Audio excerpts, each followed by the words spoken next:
Ladies and gentlemen, today I am delighted to announce my new plans for the former Mystery Shack. I give you Gideon Land! What? We are going to turn this dirty old shack into 3 square miles of Gideon entertainment. And introducing our new mascot, Lil Gideon Jr. Boom, he's a pig. Waddles, you monster! All right, that's it. Listen up, people. Gideon's a fraud. This kid broke in and stole my property. Arrest him, officers! Yeah. Such accusations. Mr. Pines, I recall you gave the property to me. Look, here's the deed right here. Well, that's all the proof I need to see. Love you, Lil Gideon. Sing them funny songs. Hello, everyone, and welcome back to Pining for the Falls, the podcast where everyone has a grappling hook. Grappling hook. Grappling hook, and it is mostly useless. I'm Fire Prince Cillian. I am joined, as always, by my good friend, Dr. Sea Monster. Hey, Doc, how you doing? I'm just fine. I've had a pretty good day. I'm good. It's good. Glad to hear it. What's been going on in your life? Not a ton of stuff. Let's see. Gave myself a little trim, cut a couple inches off my ponytail. Gave my hair a little bit of shape. Looks good. Nice. And I've been watching The Owl House. I started watching The Owl House. Finally.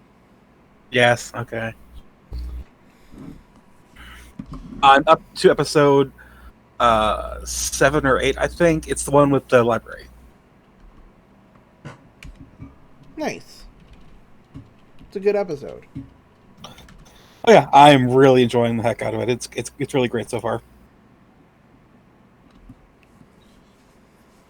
Very cool. What else is going on?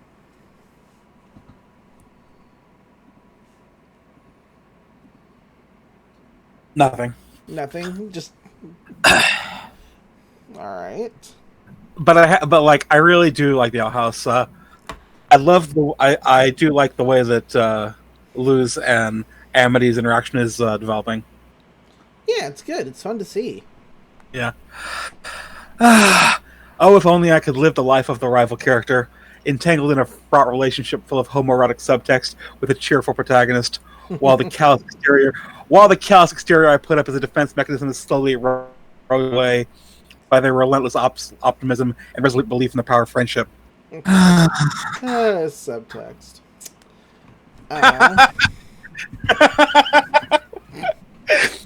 It's only subtext until it becomes text. Right. Let's see. Well, that's it. Just Owl House and a haircut. I ate a chicken fried steak a couple days ago. That was good. Hey, there you go. I miss chicken fried steak. They don't make them right up here. It's awful. It's just really awful what they try to do and pass off as chicken fried steak. Did I ever tell you about the time I tried to get biscuits and gravy in Pennsylvania? That sounds like a terrible idea. They gave me bechamel instead of sausage gravy. What? Bechamel, yes. That's just wrong. And the less said about the huevos rancheros, the better. I don't want to know. I don't want to know. There were like the tricolored tortilla strips in it for some reason. But I think that they mixed up huevos rancheros with migas. it's me. That's you put the tortilla strips in migas. Yeah. Gordon Ramsay. Okay. I'm never gonna get over that Frito pie. No. Never. Okay. How can he Pro make tip. fried rice, but he can't make Frito pie? Well, apparently you just add a whole bunch of salt to it. But it's got Fritos. Those are basically just salt. Fritos are mostly salt, corn, and oil. That's what a Frito is. That's it. If you look at the back of the bag, that's all it says. It says salt, a lot of it, corn, and oil. That's it. That's all. Don't look at the back of your Frito bags, people. Just trust me. Just trust me. That's all that's there. I mean, basically. How about you? What's your life been like lately? Pretty good. Not a lot of new animation in my life. Kind of talked about this on the other podcast, but my friends, my go-to show for comfort is Adventure Time. Love Adventure Time. I continue to go back and I continue to watch episodes that I've already seen multiple times. But I can't stop myself. Real good show. It's the best. And one day Pendleton Ward will do something terrible and I'll feel really sad. I hope not, but the way things are going. We still got... Look, Lilith. Please. We've got 3 more... We've only got to live through 3 more months. And then we'll be free. No, then it's just going to keep continuing. Like, I don't mean to be a downer. But people in America, we made a mistake. America. We told people that wearing masks and staying home would protect other people, and that was the wrong call. Because the American people are too selfish and stupid to do things for other people. We should have been like, oh, this is the best way to protect yourself. This is how you protect you. And I mean, it is how you protect you, but we didn't frame it that way. Nope. We framed it as do the right thing. But America doesn't do the right thing. Never. Not when it's an inconvenience to themselves. So we're never getting out of this. This is our life. This is our life now. Like Americans see ourselves. America at large sees itself as the scrappy underdog character in an '80s high school movie, when really we're the rich jock bully. We're the rich jock bully. And so, I mean, like I said, I don't mean. We're Zabka. I don't mean. We're all William Zabka. We're an entire country of William Zabka.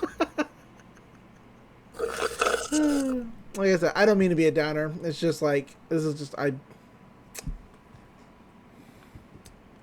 just what I see for our future. I have no hope. Because even if they do create a working vaccine,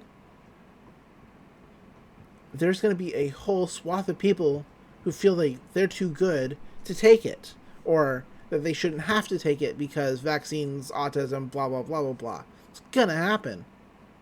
And it is. So why hold on for hope that any of this is going to get any better? This is our new normal until we die. So, which, with the way the planet's going. Yeah, shit's only going to get worse. Did you hear that Amazon has promised to be carbon footprint free by 2040? 12 years too late? Yeah, by that point they'll be operating entirely on the blood of the workers. It's like thanks for promising nothing, basically. I'm sorry, I'm being real down. What have I been up to? I've been watching God of High School. That's the only new show I've been watching recently. I don't know why. I'm sure there's plenty of great anime this season. Probably not. But I've been watching God of High School because I got super pumped for it, and for whatever reason, they have really changed points in the story. And I mean, I get it. There's still only 13 episodes for the first season. They want to get to a certain point, so they have to streamline it. But woof, some of these changes make no sense in context. With the original story, I don't understand changing the rules of the tournament, because all it did was take away a particular character's big scene in the first arc. She's gonna get like this like really cool scene where she takes on somebody that everybody thought she was gonna lose against, and she doesn't. She like manages to get out the win, even though nobody thinks that she can do it.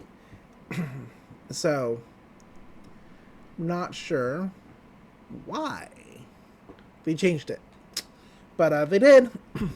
And then they changed some other stuff that I can't talk about without being like big spoilers. So it's like, okay, this doesn't make the story better. This just makes it, I don't know what you're going for. But I'm gonna finish the final episode today, and maybe it'll be so good that I'll be like, yeah, that was all cool.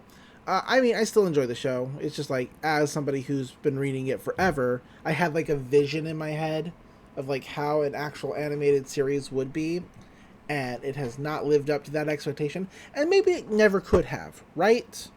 Maybe I was expecting too much because, you know, I've had 11 years to hype myself up about... I'm sorry, 9 years. I've had 9 years to hype myself up about a potential animated series and what that could look like. And so maybe this could have never, ever lived up to my expectations. I mean, the animation is stunning, so, you know, kudos for that. So, I don't know, we'll see. I'm sure it's going to be fine. I'm sure the fight scene for the last episode is going to be good. Like, you know, so I'm just going to try to sit back and enjoy it. Other than that, I've been watching... Get ready for it, folks. You won't believe what I've been watching. Wrestling! I've been watching wrestling. And didn't see it coming. Last surprise. Wrestling's been good. Of course, last week there was supposed to be a 6-man tag team match, and that did not happen. Unfortunately, one of the performers tested positive for COVID-19. Lance Archer, one of my favorite guys. He's just a big dude who like beats people up. Like, his ring entrance is he comes out and he punches somebody in the audience. Like, it's the best. It's obviously whenever he does it, like he's always done it. Like, it's always somebody in the company that he punches, but you know, just like you expect it. In New Japan Pro Wrestling, he used to punch the Young Lions, and now it's just like he's punching jobbers and stuff. One match, he was having a handicap match against 2 guys, and only one person showed up to the ring, and the commentator was like, oh, I guess the other guy ran away, which seems smart to me. And Lance Archer comes out carrying the other guy to the ring and then chucks him at his tag team partner. That's pretty great. It's pretty good. But no, he hopefully he makes a full recovery. You know, he apparently came into contact with somebody outside of the company who had it, and that's how he caught it. So, but other people in the company have also caught it. So, you know, we'll see how it continues to go. Like, you know, when you're holding shows and wrestling in a pandemic, eventually, no matter how good your testing is, eventually something's gonna happen, right? Like, especially if you're in Florida. Florida's crazy. People are like, well, why aren't you on them like you were on WWE? I was like, well, you know, because AEW is actually doing like blood tests every week, like rapid response blood tests, so they know right away. Whereas WWE beforehand, when they had like their massive COVID outbreaks among their ranks, they were just doing forehead checks, like temperature checks, which is the equivalent of putting your hand to somebody's forehead and going, you're probably good, you know? So, I mean, this is apples and oranges to me. Like, one company was doing their absolute best to try to prevent and like test and stuff, and the other company was like, yeah, I guess you're fine, you know, which their negligence led to other people catching the aforementioned virus. And so in this case, people from outside the company gave it to people inside the company. So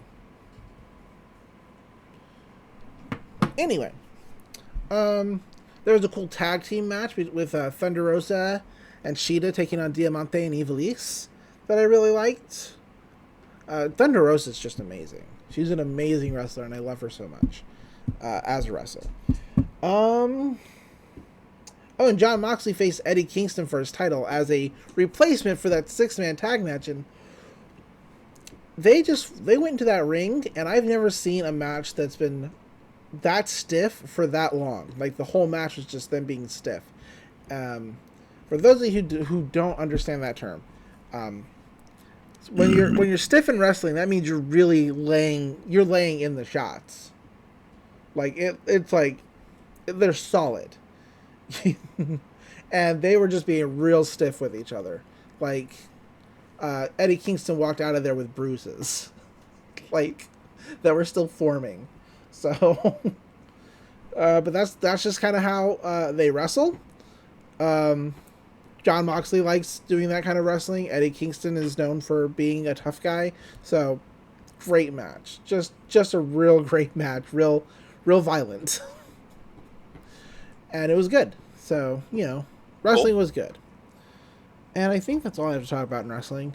I thought of a couple other things. Okay, go for it. First of all, did you hear about Eddie Redmayne? What's going on with Eddie Redmayne? He came out in support of Jolene Coling rolling the turf. I mean, because she is one. I mean, and it's the least he owes us for the Danish girl. No, in support of her. Oh, he's in support of her now because he wasn't before. Yeah. Oh, so now he's cool with it. Apparently. Let's take a look. I didn't, like... Now I gotta look it up.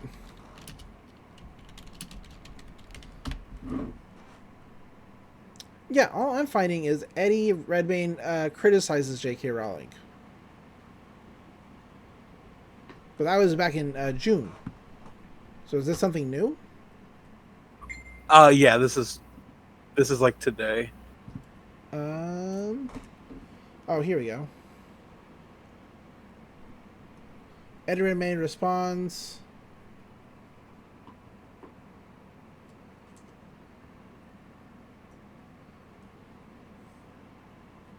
So he's now taking her side. Okay, I see that. He's pulling up both sides, is what he's doing. Yeah. It's oh no, I support trans people, but people are being too mean to Jolene Coling. I just call her JK because she's a fucking joke. What else? Oh, and in other news, so I have a friend who does Nuzlocke. And he is not good at them. Okay. So I just heckle him in the group chat all the time. He's doing them, and it's great. He doesn't grind enough. You gotta grind. Like, that's the secret to Nuzlocke. You gotta play very conservatively and do a lot of grinding. Right. He never grinds enough. I had a nearly perfect playthrough of Pokemon Yellow the first time I did a Nuzlocke. I only lost to Sandshrew.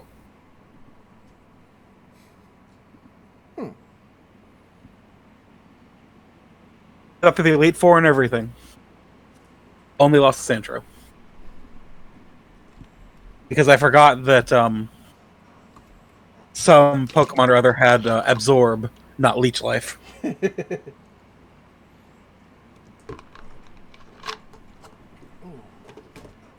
Rookie mistake, I know, but like, still, it was an honest mistake. You want to talk about Gravity Falls? Yeah, let's talk about Gravity Falls. So, okay. Yeah, because there's nothing. I don't think I have anything else to talk about. Yeah, so let's talk about Gravity Falls. Why not? This is episode. I'm sorry. Go ahead. This is episode 20 of season 1. It is the second. It is the direct follow-up from Dreamscaperers, and this is the season finale of the first season. Yeah, it's called Gideon Rises. All in all, pretty good episode. Yeah, a lot of fun stuff. So, a lot of good callbacks to stuff that's happened over the course of the season. Kind of sets up a few new things. Absolutely.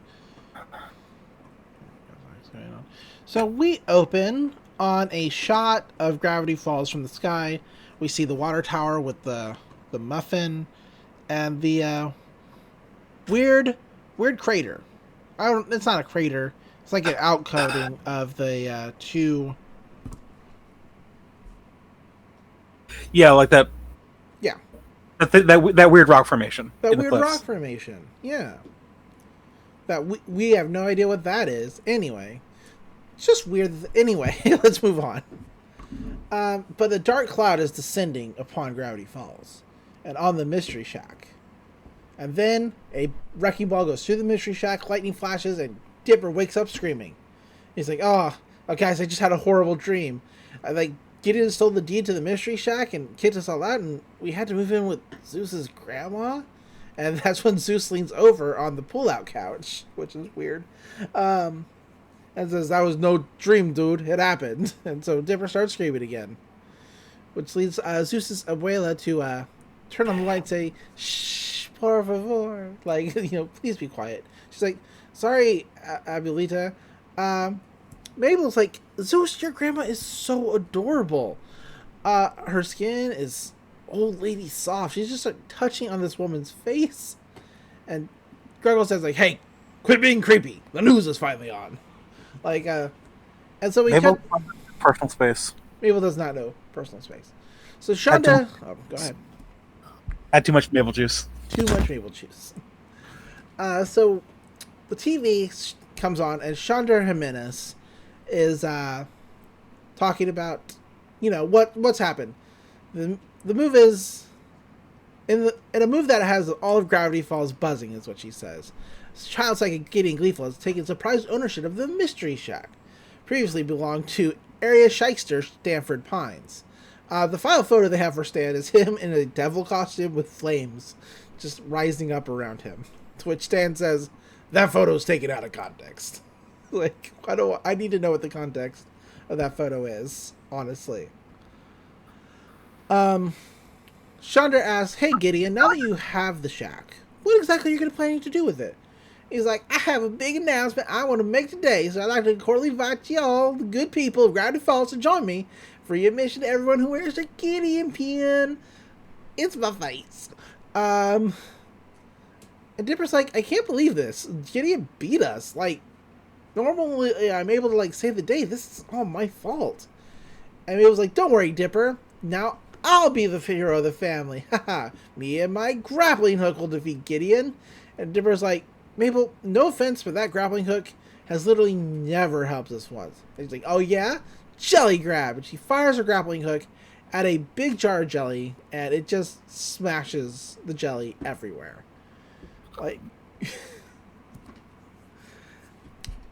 It's fun, but poor Abuelita, she has to clean it up. She's like, I'm going to vacuum the walls now, because it's all over the walls.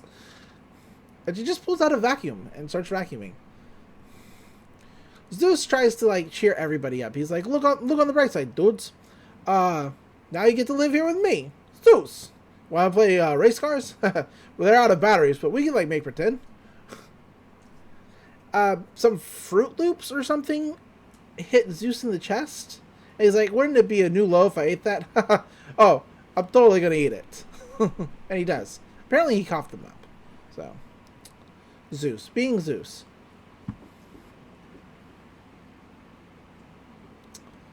Stan says, we gotta get the shack back, because he cannot stand this. That's when we cut to the intro. Which, same intro. Sometimes these intro changes, but not this one. Move through the intro, blah, blah, blah, blah. And we cut open to the grand closing of the Mystery Shack. It is fenced off. There's blue balloons. A thing with Gideon's face. I don't know what those things are called. You pop out of them. What are they called? I don't know. Poppy out things. Yeah, whatever. You know what I'm talking about. Happens in football. You just bust through them. Like a banner. Yeah. Not a banner. But yeah, anyway. So Gideon pops out of it. His father, Bud Gleeful, is playing a pipe organ. And he's like, hello, Gravity Falls. And he starts doing a little dance. Everybody is so happy because they just love Gideon. They love Gideon so much. They're all wearing the Gideon pins. Lazy Susan says, Gideon's a psychiast. He guessed the secret ingredient to my omelet. Toby Determined says he somehow knew about the horrifying secret birthmark I have. Lazy Susan says her coffee omelet, Yeah. and I just feel I feel it's very important for me to say that a coffee omelet sounds atrocious. Sounds awful. No good. Just no. It's like curdled egg and coffee. Why? That's like peak white people food. I don't like it. Manly Dan says he just loves that child psychic so much, and he grips the police by their throats and starts hugging on them. And they're like, "You're joking us." Deputy Derlin is losing air fast. He's like, "Grandma, is that you?" It's like, it's pretty good. I like it. In the background, the Pines family and Zeus have shown up in trench coats, fedoras. Mabel's got on fake glasses and a fake mustache. Zeus has on a weird beard. Weird fake beard. It's great. Like, it's very much them. And you can tell it's them. So, I don't know why they got let in. Zeus has a note on it covering his normal hat that says "Not Zeus." Yeah. Mabel's like, I don't know what we're doing here, but I love these fake mustaches. These are great. Zeus says, hey guys, remember, if anybody asks, I'm not Zeus. He points to his hat. We cut back over to Gideon. He's like, ladies and gentlemen, today I'm delighted to announce my new plans for the former Mystery Shack.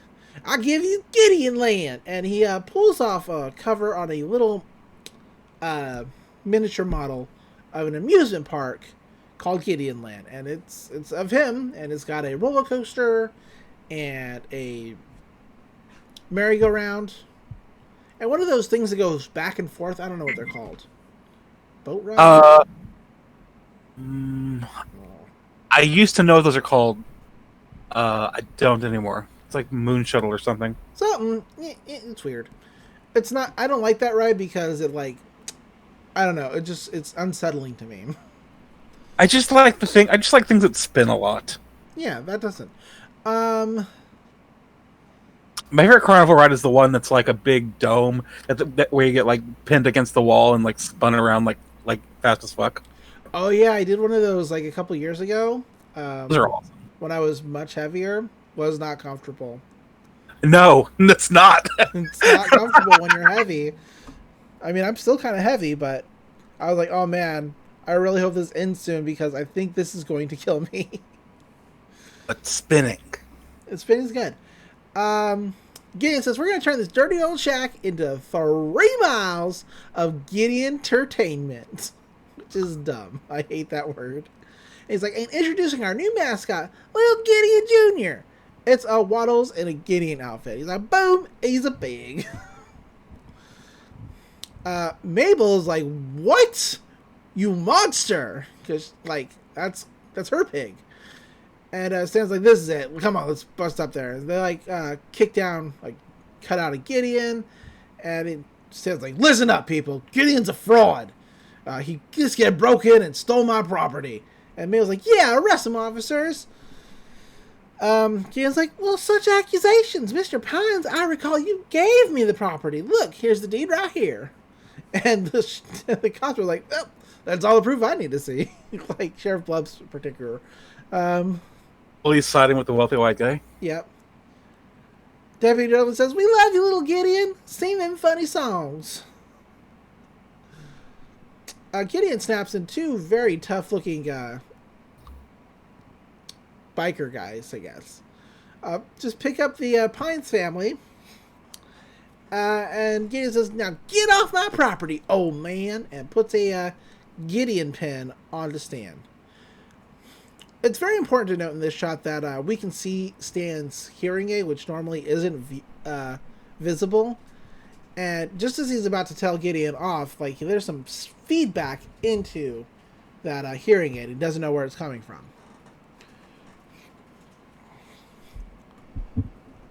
The two tough guys carry off the Pines family, and Gideon says, "Thanks for visiting Gideon Land, friends. Don't come back. I don't care for y'all." It's really good, in my opinion. The Pines family and Zeus, they are dejected as they stand outside the fence. And Dipper's like, "Don't worry, guys. We'll get the shack back somehow." And that's when Wendy walks up and says, "We better." Everybody's surprised to see Wendy. She's like, "Hey, if I can't work at the shack, my father wants me to go work upstate for my cousin's logging camp." And Dipper's like, "What? You're leaving town? But we need you here." And Zeus is like, "Yeah, especially since Dipper's got a giant crush on..." And Dipper gives him a look like, "Don't you fucking do not do this to me." I mean, Wendy knows, but it hasn't been said yet. Nice save. But Zeus makes a great save. He's like, "A giant crush on eucalyptus trees." Yeah, the kid loves eucalyptus trees. Saved it. Nice save. Very smooth. Wendy just kind of rolls her eyes, because once again, Wendy knows she's not dumb. But as she looks over to where she's rolled her eyes, she's like, "Don't look now, guys, but don't look now." And that's when Robbie walks out of the forest carrying a boombox. He's like, "Wendy, take me back. My arms are too skinny to keep holding this boombox forever," which is kind of good. And she's like, "I was never here." And she rides away on a bike. That's when Robbie chases her going, "Do you get my texts? Do I need to send you more texts? Wendy." Robbie sucks. Robbie sucks. We cut back over to Zeus's house, or Zeus's abuelita's house. And she's like, "This is not good. I cannot feed such a big family." And Mabel's like, "Where will we stay, Dipper? Where will I put all my sweaters?" And Dipper's like, "I don't know. What is Stan going to tell Mom and Dad?" Zeus says that Mr. Pines will figure something out, because he always does. And we cut over to the kitchen where Stan is on a phone. He's like, "Hey, don't worry. Your son and daughter are fine. Where are we staying? I put them up in this amazing 4-star hotel. Yeah. We got plenty of food. Don't worry. If I didn't think I could take care of them, I would send them right back to you. They'd be on a bus right away." Uh-huh. Yeah, you too. That's when Mabel asks, "Grunkle Stan, can we order pizza?" Grunkle Stan checks his pockets, and they are empty, and he is so sad about what's going on. We cut over to the Mystery Shack, or Gideon Land. And Gideon is burning pictures of the Pines family and reading through journal number 2. Waddles is trying to escape, but he blows on a whistle and says, "Get back to your corner." And that's Waddles goes to the corner shaking because he's scared. Poor Waddles. That is really blatant animal abuse. It is. Bug Gleeful walks in and says, "I've me to ask you, my boy. Shouldn't you be celebrating your Gideon Land victory instead of sticking your head in that there book all day?" To which Gabe says, "Father, have I ever told you the true nature of this book? It was written many years ago by a brilliant unknown author who learned secrets too powerful for one man. He hid his journal somewhere where he thought no one would ever find him, because he knew if the journals were ever brought together, they would unleash a gateway to unimaginable power. Codes and maps have led me to believe that the other books are buried under this property, and I intend to find it." And he's like, "Oh, so that's why he wanted the mystery." He's like, "That's right, Father. It's time to begin the search for the other journal." We see somebody working on this giant Gideon statue. It's McGucket. Yeah, I know it's McGucket, but his face isn't revealed until later. So. Okay, yeah, but like, okay, that's fair. That's fair. We cut back over to Zeus's abuelita's house, and they're imagining the cars they can race. And Mabel's saying, "Go, red car, go!" And Zeus says, "Go, other red car." To which Dipper says, "This would be a lot more fun if we had batteries."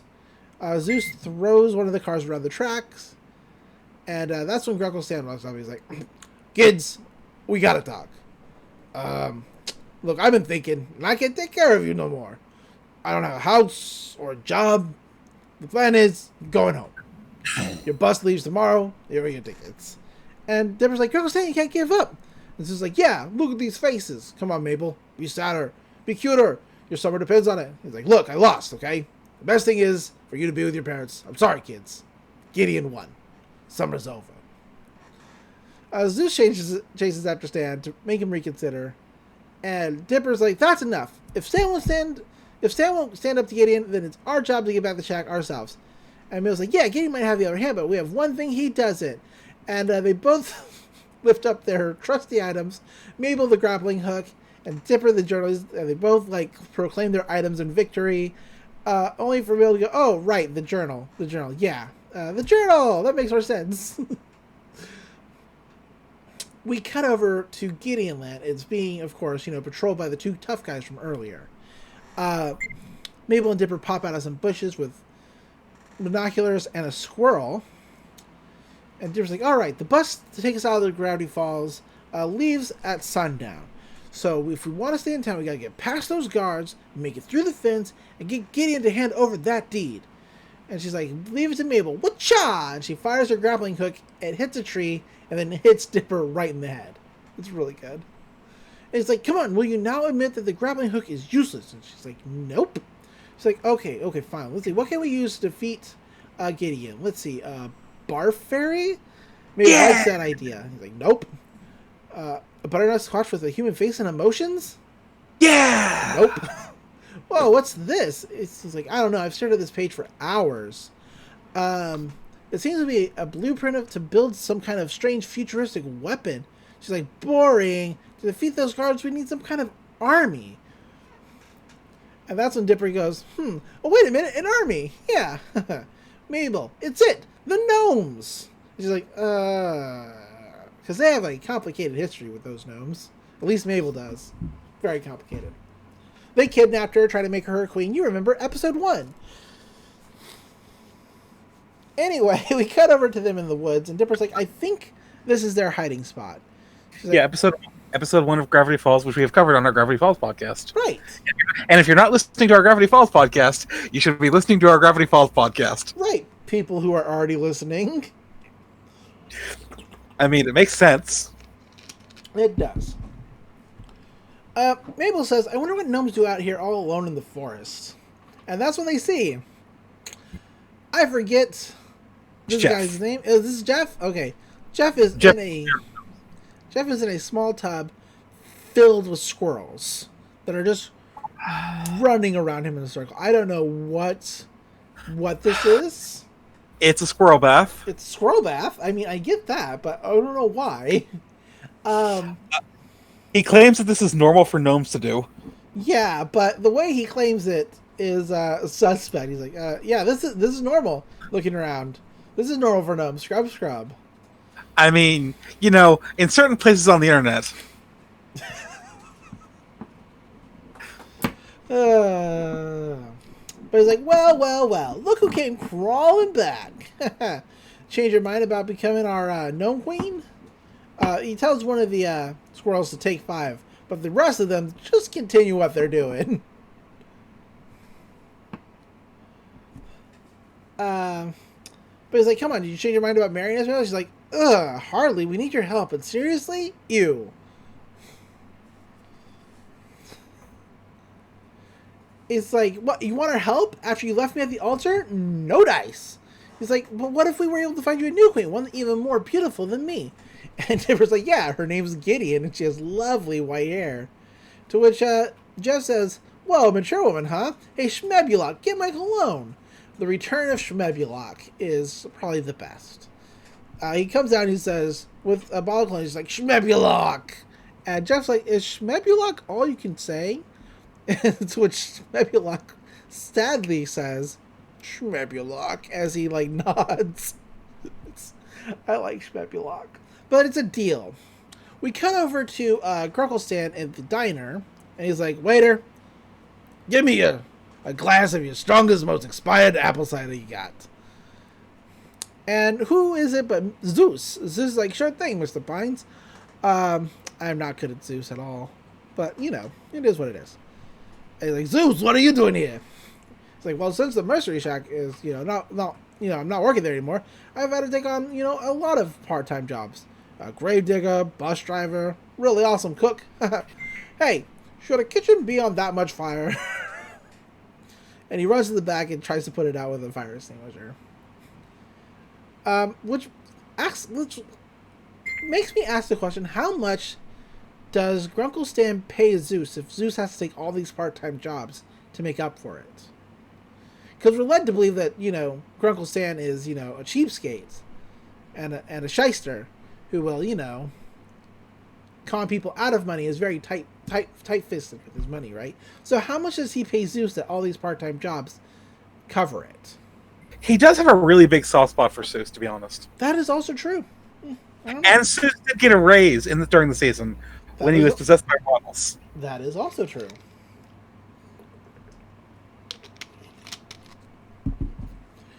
Anyway, Grunkle Stan says, "You're a good man, child, Zeus." But it's not looking good. This whole town loves Gideon, hates me. If only they knew how evil he really was. Zeus says, "I'm here for you, dude."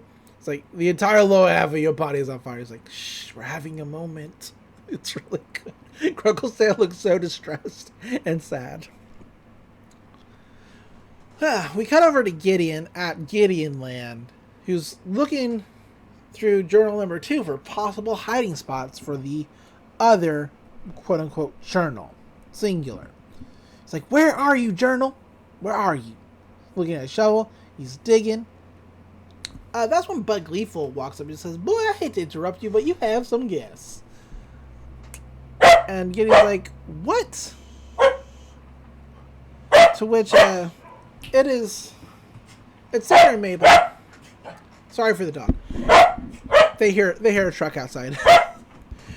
It's Dipper and Mabel, and they're like, "Give us back the shack, Gideon, or else." And Gideon's like, "Am I supposed to say, or else what?" And Mabel's like, "Yeah, you are. Now!" And that's when the 2 big buff men are hit in the back with gnomes. They're just stabbed with the pointy axe.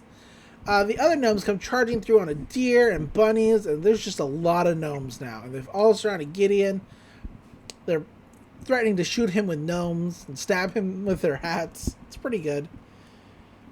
And Dipper's like, "You're surrounded by an unstoppable gnome army. Give up. Just give us the tea back and get off our property."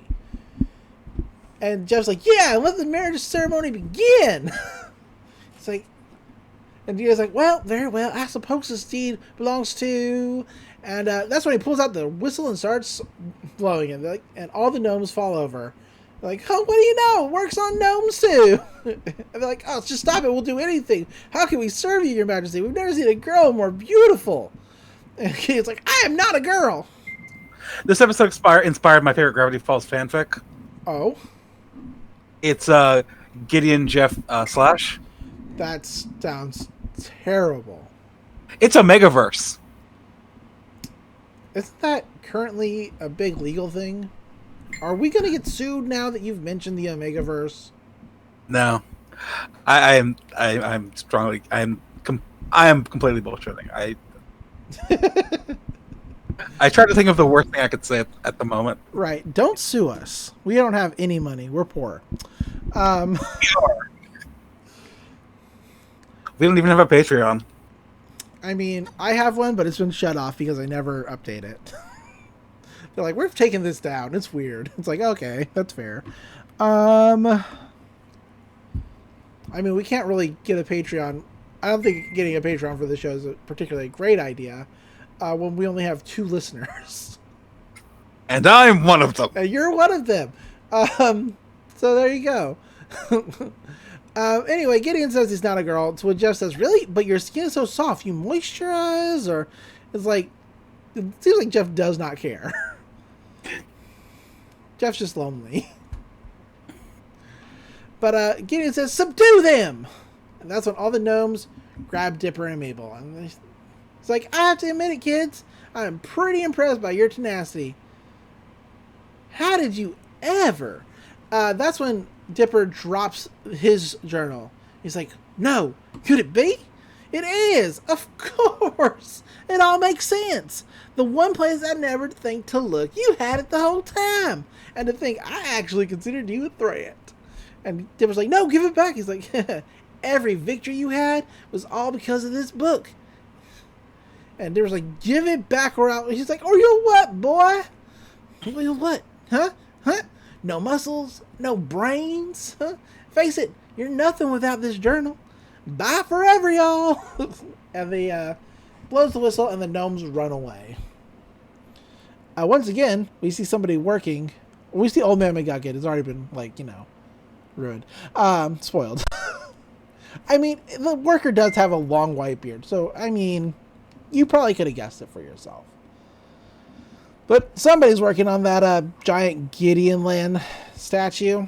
And Gideon is just looking real pleased with himself. Tapping on that journal. We cut over to the forest. The gnome's running away. The Pine Twins looking dejected. Jeff's like, next time do your own dirty work. Come on, boys. He opens his pants for squirrels to jump in. Which is weird. Dipper's like, well, I guess that's it. The bus should be here soon. And Bill's like, what, Dipper? Don't give up. You always have a plan. He's like, no, the journal always has the plan. Think about it, Mabel. Gideon was right. The only courageous or cool things I've ever done have been because of that journal. Without it, I can't help you or Stan or anyone. And Bill's like, oh, come on, there's got to be something we could do. And Dipper's like, what can we do? That's when we cut to the bus. And they sadly get on. Okay, the reveal of the bus driver is weird to me because they stare at the bus driver, right? As they're getting on the bus. And then they're surprised with who it is later. Anyway, they walk out of the bus and Girl says, like, bye, kids, it's for the best. And everybody's looking real sad, waving to them. Candy and Grinda are crying, And Dipper's like, I can't believe this is happening. And it's like, now leaving Gravity Falls. Sad. We cut back over to Gideon Land, and Gideon's like, I did it! I've got it! I finally got it! The other journal, get out! He yells to his parents, and they leave. He's like, it's finally mine. I have the journal number 3! There are 3 of them? Where's number 1? Where's journal number 1? I must have all 3 of them for the power to be unlocked. Where could it be? Dipper! He must know where it is. He gave me the 3rd one and kept the first one for himself. I can't let him leave Gravity Falls.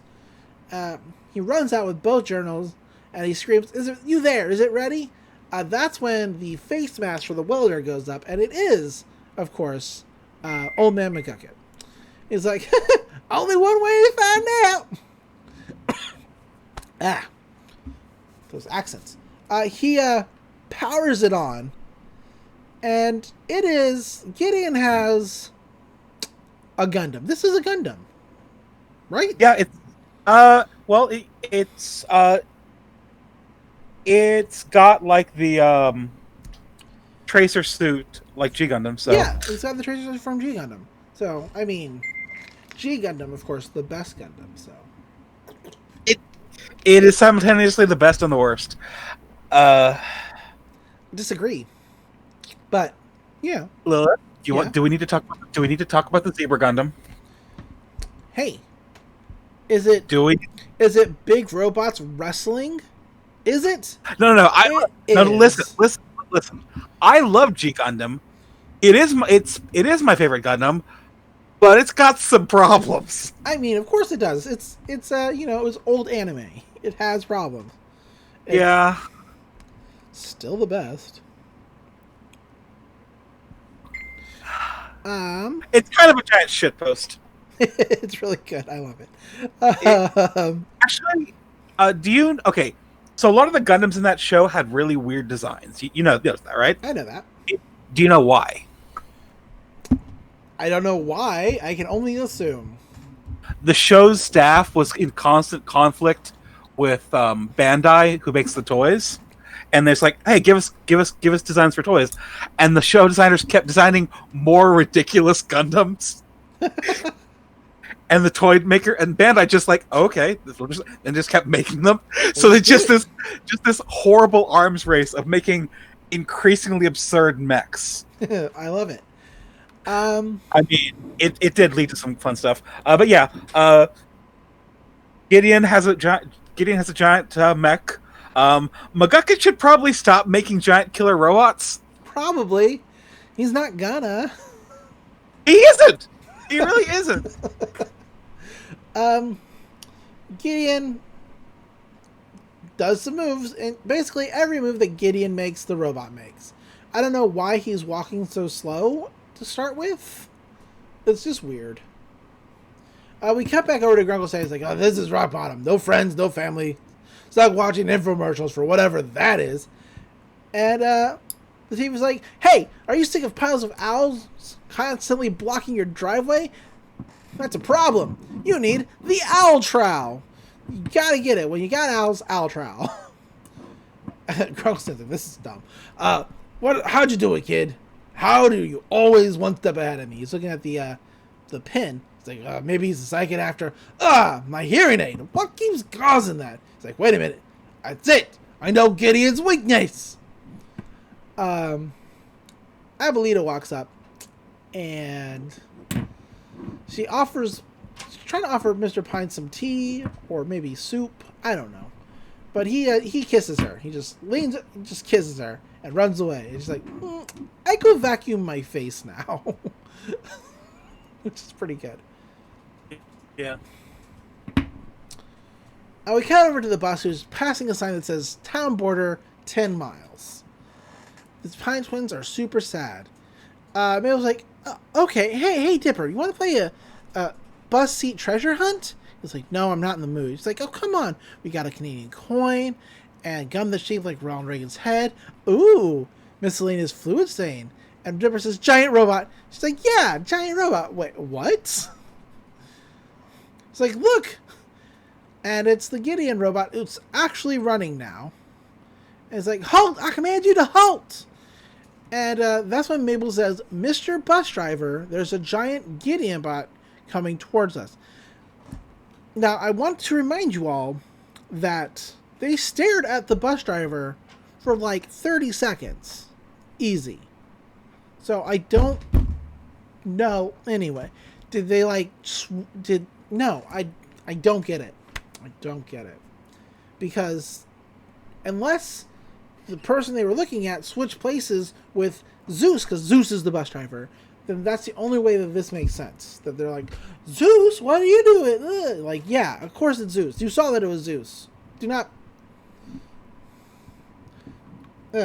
Anyway, sorry, that just bugs me. Like, continuity-wise. Because Zeus is, like, surprised, too, that it's the Pine Twins. I don't... Okay. Sorry. It bugs me. Like, alright, dudes. Don't worry, guys. I've been a part-time bus driver for, like, at least 40 minutes. One of these things has probably got to be a clutch. And he's like, hang on, dudes. He starts to speed away. They're running from the Gideon bot, trying to catch them. They do some sick dodges onto a closed road. And get away from the bot for a little bit. It starts to climb up, the side of the mountain. And Dipper's like, he already won. What more does he want from us? Oh my god. Guy needs a life. Again, he's like, I got you in my sights. And that's when Dipper's like, Zeus, there's a cliff. They're all screaming. Zeus hits the brake. Which, if this... Okay. Maybe this bus doesn't have a clutch, which I don't understand why it would have a shifter if it doesn't have a clutch. But if this is a manual bus, which most buses are, I think, him just hitting the brake would not help. For those of you who don't know, here's a car fact from somebody who drove a manual. If you don't hit the clutch and the brake, the car does not stop. The car just keeps going. You need to clutch. Clutch is important. Maybe he did find the clutch. Maybe he did find the clutch. That's true. It just looks like he puts both feet on the brake, though. The clutch is generally next to the brake. Like, it's an additional pedal. Oh, okay. Yeah. Maybe it's a hand clutch. I don't know. How do buses work? Miracles. Miracles. But Zeus does stop him just in time for just the back wheels to go off the edge. So they can't drive away from the cliff, which leaves them sitting ducks for Gideon bot. Gideon rips off the roof of the bus, and Zeus is like, okay, dudes, what's the closest to our present situation? A raccoon in the engine or an angry grandparent won't leave the bus. Probably the second one, right? The Pines twins have left the bus. They've run away. They're on train tracks that were way under where the cliff was. I don't know how they got down there. Not asking. But Gideon jumps down, lands on this old train bridge, which kudos to whoever built it, because wow, you built a real one.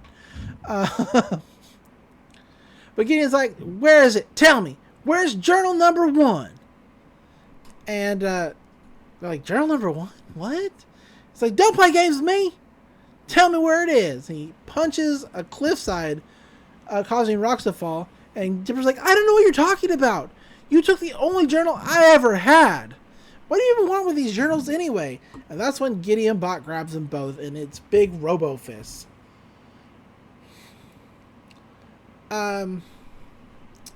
Dipper's like, hey, you let go of my sister. And Gideon's like, hey, you think you're still some kind of hero, boy? And he just tosses Dipper over his shoulder onto the opposite cliff, where he hits a rock and his nose starts bleeding. He's like, fine, once I find the other journal, I'll rule this town with you as my queen. And she's like, Dipper, help me. And Dipper is looking around. He's looking around for something to do. He backs away from the cliff like he's going to jump, but in his head, he's like, he hears Gideon's voice, face it, kid, you're nothing without your journal. How you going to fight back? No muscles, no brains. Man, what are you going to do, huh? What are you going to do? And he walks away as though he's just going to leave Mabel to her fate. But no, he runs valiantly, and man, he gets some distance in that jump, because he makes it all the way across the bridge almost. Which is crazy. Yeah, he double jumps. He double jumps, yeah. Luigi Never has double jump. Luigi up in here. So we do have this really great moment of Dipper like finding his confidence and starting stand up and be heroic, which is a good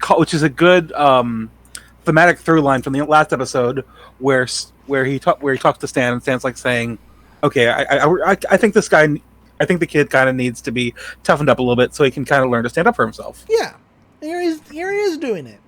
So he starts beating up Gideon. Of course, the Gideon bot is mimicking all the movements that are happening because, the tracking suit. Yeah. And Gideon's like, never! I finally won this time! They're like fighting. He's like, come on, give up! I'm like, no, let go, get off me! And so, he starts really laying into Dipper, but Dipper gets up, catches his fist, and Gideon's like, what? And then he starts making Gideon hit himself, which of course makes the robot hit itself. And he finally makes Gideon punch himself so hard that it causes the head to spin around, causing them to spin around, of course. And everybody falls off the bridge. And Zeus watches in horror as the Pine Twins fall to seemingly their demise as a huge nuclear explosion goes off. I mean, maybe it's not nuclear, but it's big. Everybody should be dead. It's an N2 mine. Yeah. It's bright, it's blue. There's a bright light, brighter than the sun. We all need to prepare now. Anyway, sorry. Old World War II cartoon sneaking in. But everybody's like, what is that light? Everybody quickly goes to where the mech is, and it is just laying in a pile of rubble. It's burning. You assume everybody's dead, but who's lowering down real slow? Why, it's Mabel and Dipper. He's like, told you that grappling hook would come in handy. He's like, Mabel, that was amazing. He's like, not as amazing as you defeating that robot. He's like, oh, look, my journal. That's when everybody pulls up. Everybody, multiple cop cars, I should say, but we only ever see the 2 cops. So I don't know who else is in the cop cars. Maybe they're just giving away to the citizens. But Gideon climbs out of the wreckage, tearing off what's left of his tracing suit. And everyone's like, Gideon, oh, good heavens, what happened to you? You okay? He's like, and Gideon's like, it was the Pine Twins. They tried to attack me and blew up my statue with dynamite. Arrest them. They're like, what? Officers? He's lying. And they're like, sorry, kids, but we trust Gideon. and nothing sort of a miracle will ever make us change our minds. That's when Stan pulls up recklessly in his car, knocks over a cop car. He's like, wait, stop everything. I got something to say.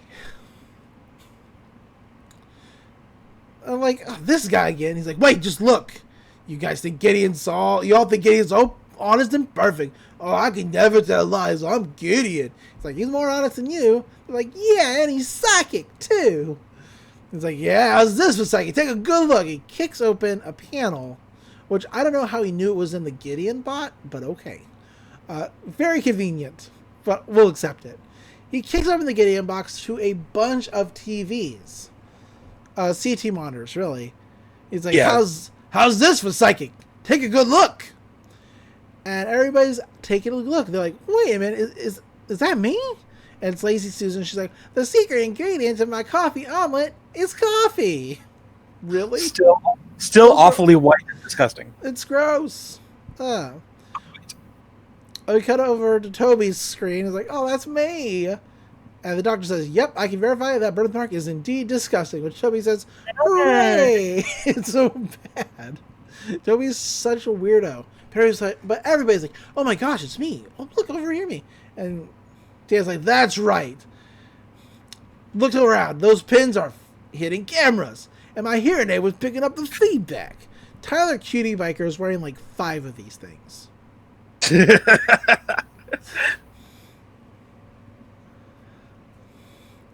He's like, so who's the fraud now, huh? And everybody throws down their pins and look at Gideon. They're like, Gideon, we gave you our trust. Manly Dan's like, you lied to us. And Gideon's like, please, stop what it looks like. What are you going to do now? And Deputy Derlin says, Tyler? With a rock. And Tyler Cutie Biker looks so sad and dejected. And he says, get him. Get him. This is the saddest he's ever said that. Deputy Sheriff Blub says, Little Gideon, you're under arrest for conspiracy, fraud, and breaking odds. Deputy Derlin, bring out the tiny handcuffs. And they arrest Gideon. Gideon's like, no. And he's like, just one more thing. He picks up Gideon, shakes him out. He's like, this belongs to me. He picks up the deed. Gideon also drops the second journal. He does drop the second journal. And he's like, y'all can't do this to me. Y'all are sheep. Sheep. You'll need me. I'll be back. You'll hear from my lawyers. And we cut over to Chandra Jimenez. It's like, local hero Stanford Pines was just exposed Little Gideon as a fraud. Anything to say to the town, Stanford? It's like, yeah, the Mystery Shack is back, baby. And then we cut over to the Mystery Shacking. Mabel's so happy she has waddles. She's burning Gideon's extra suits and hair. That has some toxic chemicals in it, and that is a terrible idea. It's a terrible idea. They're repainting the Mystery Shack logo. The S still falls off the sign. Yeah. It just wasn't meant to be. A goat eats it. But we cut inside the Mystery Shack. Everybody's buying mystery products. Stan's making money. He's so happy. And there's a newspaper, the Gravity Falls Gossiper, Little Gideon in the Big House. And there's a quote from his father, Bud Gleeful, that says, he could use a timeout. So it's pretty good.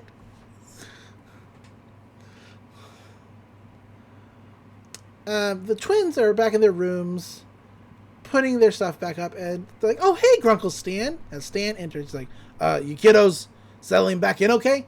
She's like, yep, all our favorite movie spots and ceiling are still there. Even you, Daryl. Which is gross. And Daryl says, hey, Grunkle Stan, me and Mabel have been talking, and I think it's finally time we tell you something. This journal, I found it in the woods, and it talks about all the crazy stuff that goes on in Gravity Falls. Gideon nearly destroyed the whole town trying to find it. I don't know who or what wrote it, but after all we've been through, we thought that maybe you should finally know about it.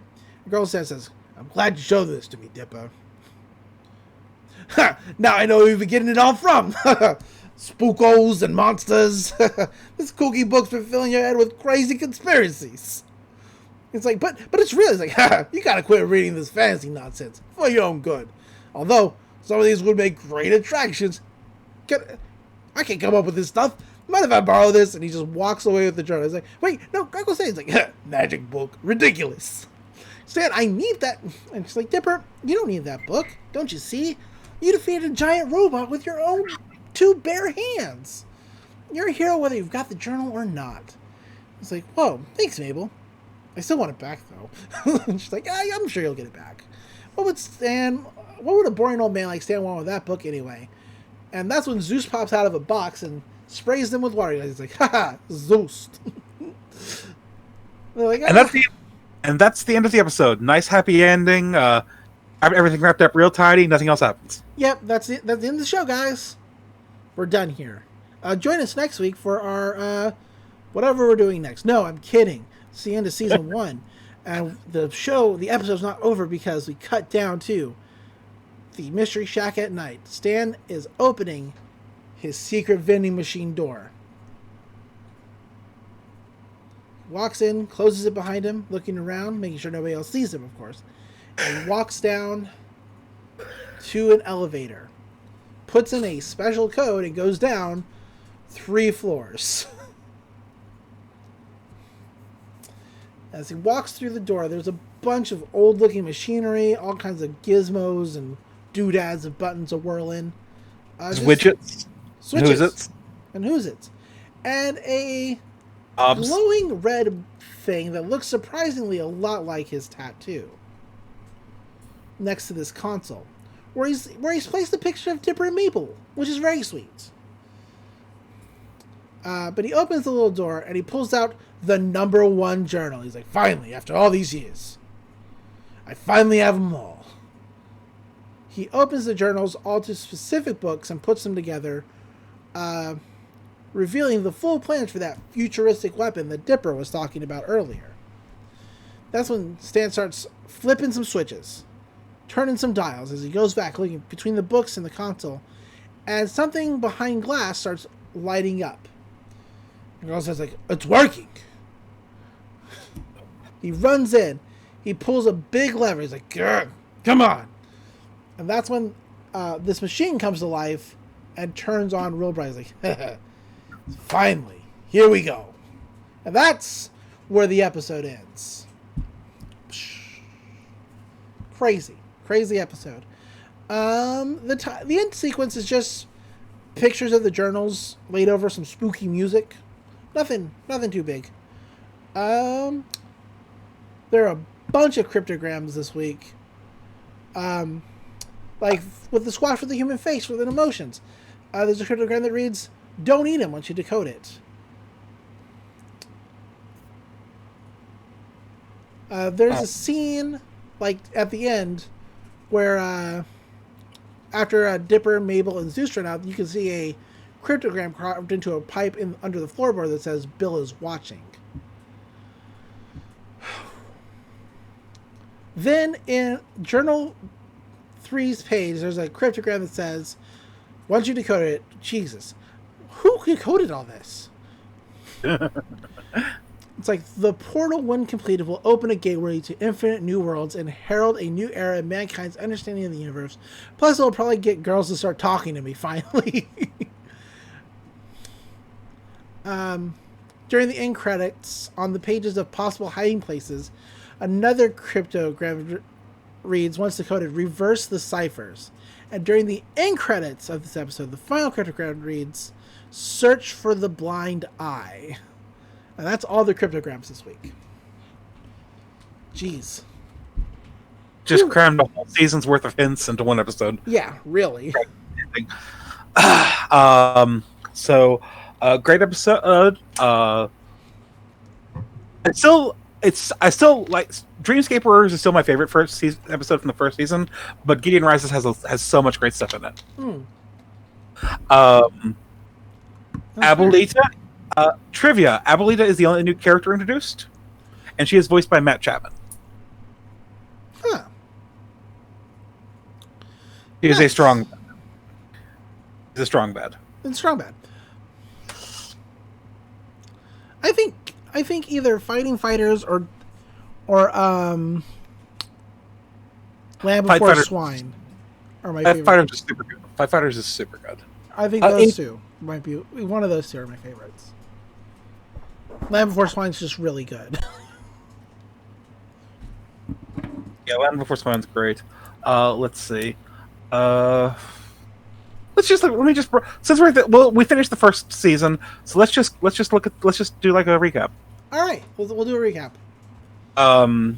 Let's see.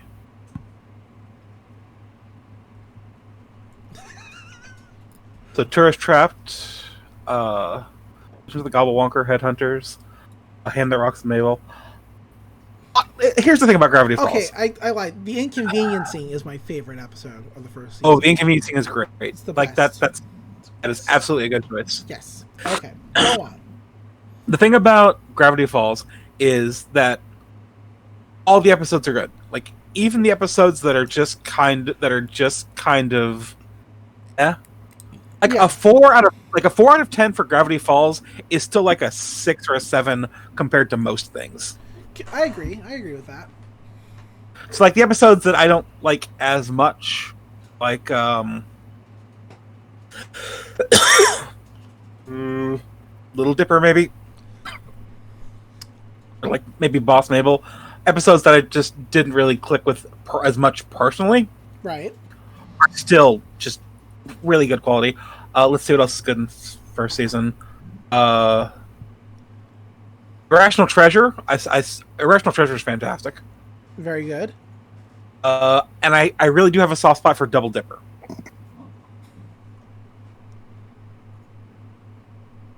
It's fair. A lot And of people tuned in for Double Dipper. Tyrone. It's real good. Justice for Tyrone. Let's see. Out of the first season, the most viewed episode was The Deep End, with the one episode that I'm like, yeah, it's okay. It's got good stuff in it, but it's like, okay, there's a lot of Mabel Crush episodes over the course of the series, and this is one of the weaker ones. Yeah. There's not a lot else going in it because it's Mabel Crush and Dipper Crush, and that's it. That's it. And both of those shticks wear kind of thin with nothing else going on. The top 3 watched episodes of the first season. First one's The Deep End. Coming in second is Double Dipper, and coming in third is The Time Traveler's Pig. Time Traveler's Pig is great. Like that's a classic.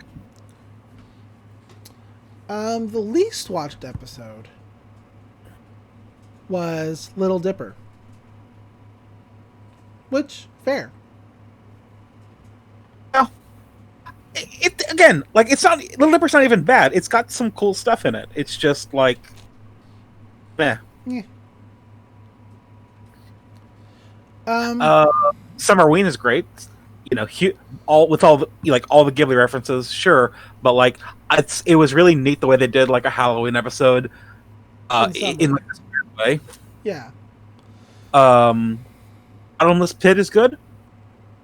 I think I like because they do another short story episode in season 2.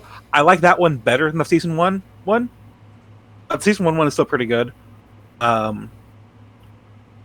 Carpet Diem's okay. I do like Boys Crazy.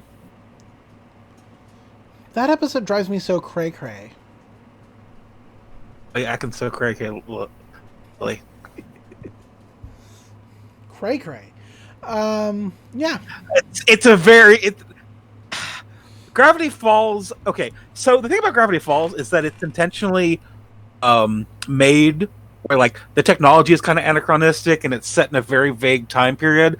So it's kind of like... It's designed to be kind of timeless, but there's still these things in there, like the Ack and Cray Cray that make it very, very dated to like the early 2000s, the early 2010s. Yeah. It is. It does have those things that have not aged well. Let's see, Dipper versus Manliness is pretty good. Very good. Headhunters is fun. I really do like Headhunters. Yeah. What else? It's got Sherlock Bleeding Holmes. Yeah.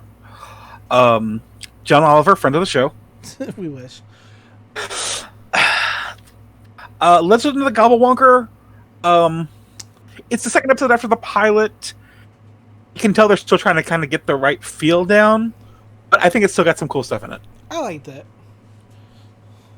Hand the Rocks to Mabel, we kind of get our full introduction to Gideon, who is the recurring antagonist of the first season, and does come back to start trouble in the second season occasionally.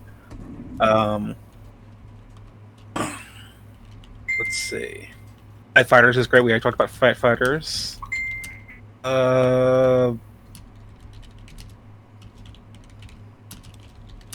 Which is the... Yeah, I do like. I really like all the characters.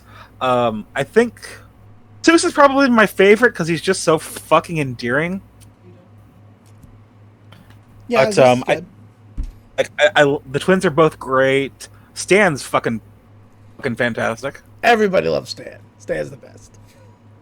Wendy doesn't have a lot to do in the first season, even in the episodes that kind of focus on her. Well, yeah. She's always fun. I like the characters who are like ancillary to Mabel, her two friends, and like Pacifica. Those are all fun characters to kind of have the personalities bounce off each other. Absolutely. Waddles is great. As McGucket, I know McGucket's your favorite character besides Stan. McGucket's real good. How could you not? And like kind of like all the side one-shot characters, like Sandra Jimenez and Manly Dan. Dang, season 2 did not get good ratings, like viewership wise. Yeah, Just looking at it. So it was aired really erratically. it really did. Like the thing about the first season is it was aired pretty regularly, but right about the time the second season started to air, a lot of cable series started to do really erratic airing schedules for shows. Like Steven Universe got hit with this really bad too.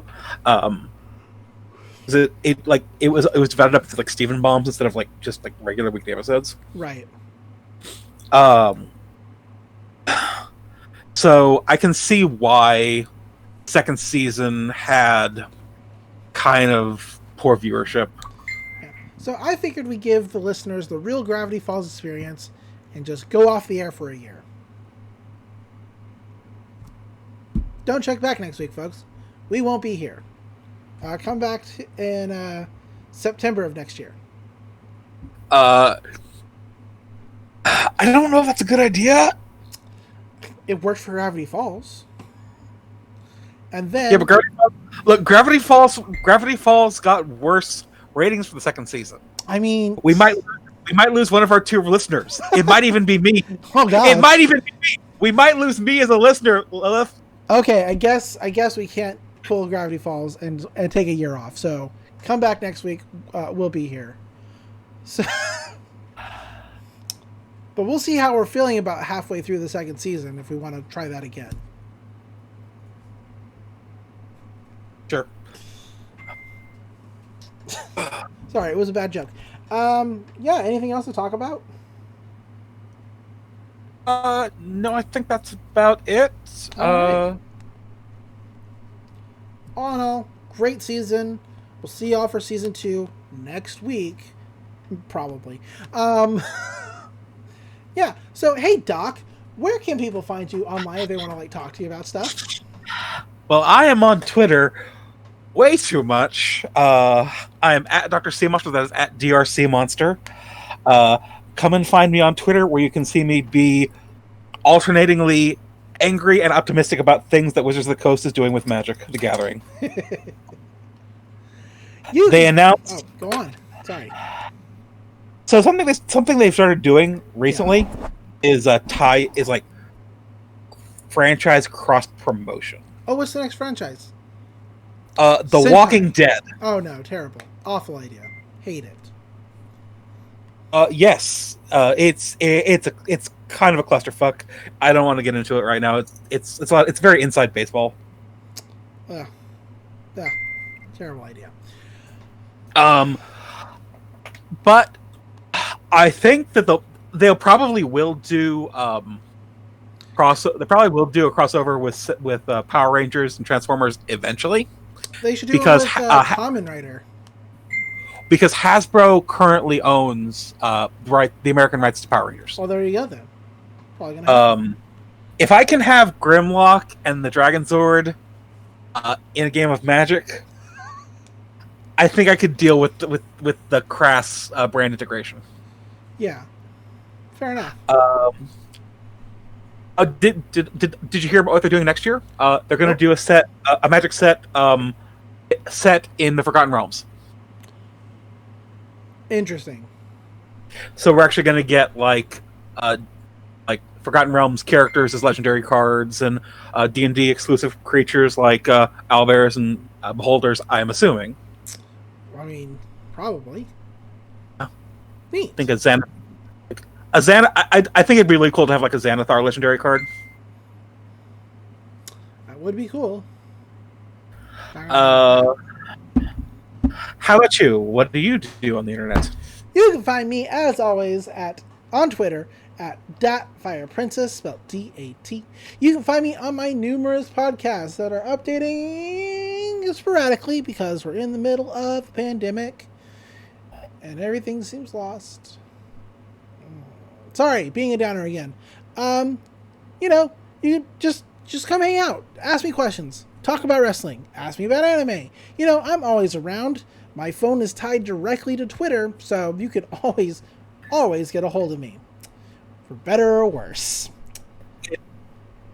And that's it. So, no one is far from the internet ever. I'm sorry, what? It's the information age. No one is ever.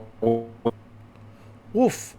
I think I get what you're saying, but that came through real bad. Not sure if that's your internet cutting out. Ironic saying, kind of ironic given what I was saying. Yeah, you're like, nobody can escape the internet in the information age of technology. Something like that. That was your point. But until next time, remember... Reality is an illusion! The universe is a hologram! Bye, Gold! Bye! Bye!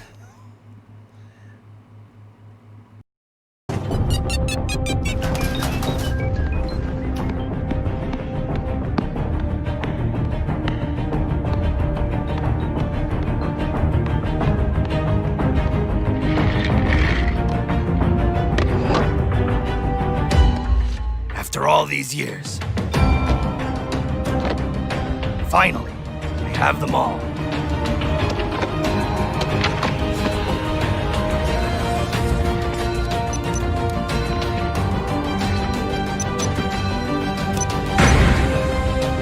It's working!